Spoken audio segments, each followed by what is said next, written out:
qaybtii toddobaad ee silsiladii jacayl dhiiga ku nool dhakhtarka Madaweeyo ayaa weli sawaariikh isdaba jooga waxay ka imanaysaa xarumaha kooxaha fanka ee deegaanka Soomaalidu ay degan yihiin ayagoo halkaa weli ka soo garaacay Yuusuf Birjaac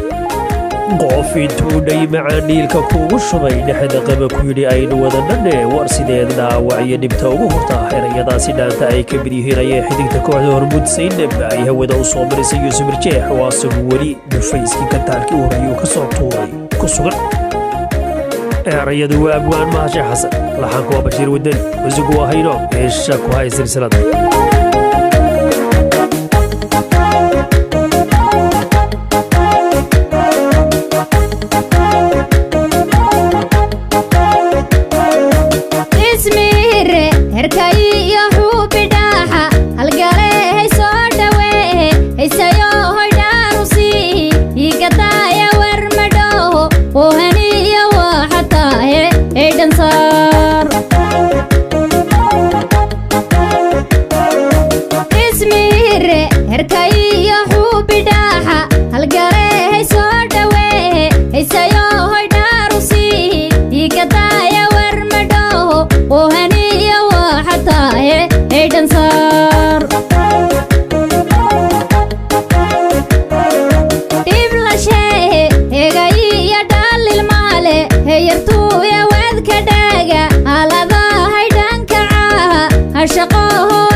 Naftan